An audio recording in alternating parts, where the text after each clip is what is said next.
BSc போர்டிலிருந்து 10th மேத்ஸில் 3rd chapter pair of linear equation 2 வேரியபிள்ஸை பற்றி பார்க்க போகிறோம்.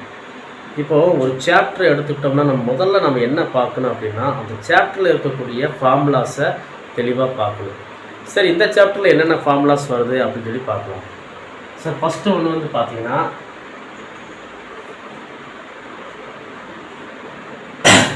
கன்சிஸ்டன்சியா ஆர் இன்கன்சிஸ்டன்சியா, இந்த ஃபார்முலாஸ் தான் பார்க்கலாம். Consistency R inconsistency.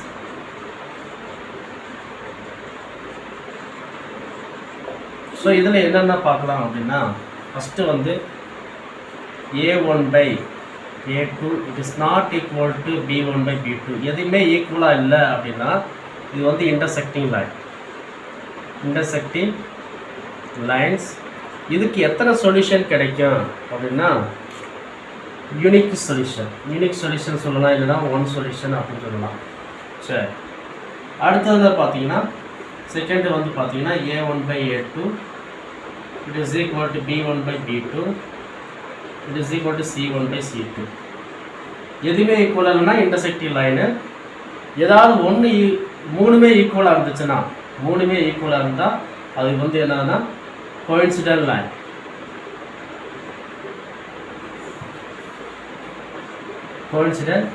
லைன் சொல்லலாம். இந்த கோயின்சிடென்ட் லைனில் எத்தனை சொல்யூஷன் அப்படின்னா மெனி சொல்யூஷன் நமக்கு கிடைக்கும். சரி, அடுத்து தேர்ட் ஃபார்முலா பார்த்தீங்கன்னா a1/a2 is equal to b1/b2. First ரெண்டு ஈக்குவலாக இருந்து லாஸ்ட் இது வந்து ஈக்குவலாக இல்லை அப்படின்னா இது வந்து என்னன்னா parallel லைன்ஸில் no solution.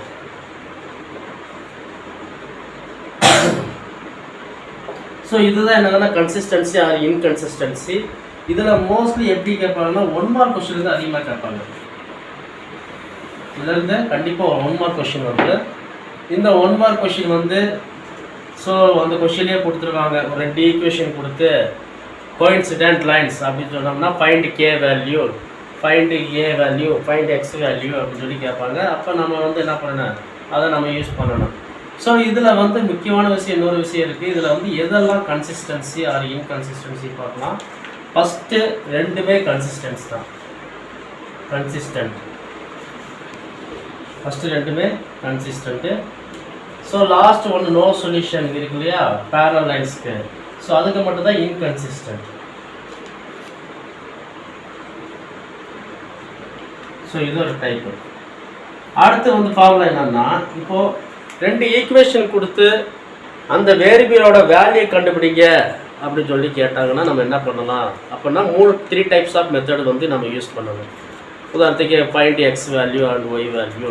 So x value y value வந்து நம்ம எப்படிலாம் கண்டுபிடிக்கலாம் அப்படின்னா 3 மெத்தட் யூஸ் பண்ணி நம்ம கண்டுபிடிக்கலாம். ஃபஸ்ட்டு வந்து என்னென்னா கிராஃபிக்கல் மெத்தட்.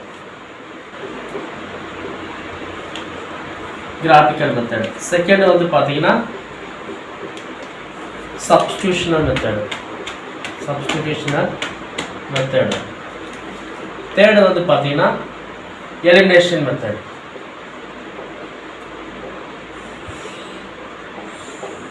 இதில் ஏதாவது ஒரு மெத்தட் வந்து பார்த்தீங்கன்னா 2 மார்க் கொஸ்டினில் கண்டிப்பாக ஒரு கொஸ்டின் வந்துடும். 2 மார்க்கில் கொஷினில் கண்டிப்பாக ஒரு கொஷின் கேட்பாங்க. இதில் மோஸ்ட்லி வந்து பார்த்தீங்கன்னா 3 மார்க் கொஷினில் வந்து பார்த்தீங்கன்னா 2 மார்க்கோ இல்லைன்னா 3 மார்க்கோ கேட்கலாம். 3 மார்க்கில் எப்படி கேட்பாங்க அப்படின்னா இந்த கிராஃபிக்கலை யூஸ் பண்ணி வந்து find the area of triangle on x axis or y axis அப்புறம் அந்த மாதிரி கொஷின்ஸ்லாம் கேட்பாங்க. அதுக்கடுத்து 5 மார்க் கொஷினில் இந்த சாப்டரில் 5 மார்க் கொஷினில் எப்படி கேட்பாங்க அப்படின்னா மோஸ்ட்லி அப்ளிகேஷன் ஓரியன்டாக கொஸ்டின் கேட்பாங்க.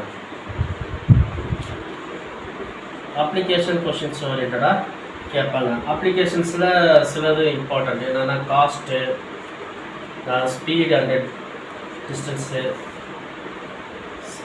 டிஸ்டன்ஸ் ஓரியன்டாக கொஷின்ஸ் கேட்பாங்க. அடுத்து ஏஜ் ஓரியன்டாக கொஷின்ஸ் கேட்பாங்க. ஏஜ் ஓரியன்டாக கொஷின்ஸ் கேட்பாங்க. ஸோ இந்த மாதிரி 3 டைப்ஸ் ஆஃப் கொஷின் வந்து கண்டிப்பாக ஏதாவது ஒரு கொஷின் வந்து கேட்டுருவாங்க. ஓகேவா? So mostly pair of linear equation வந்து அதிகபட்சம் வந்து பார்த்தீங்கன்னா 8 மார்க் வந்து கண்டிப்பாக கேட்பாங்க. 8 மார்க் வந்து கண்டிப்பாக கேட்பாங்க. ஓகேவா? சரி, இதெல்லாம் எப்படி பயன்படுத்துறது அப்படிங்கிறது நாளைக்கு எடுத்து பார்க்கலாம். ஸோ ரொம்ப நன்றி.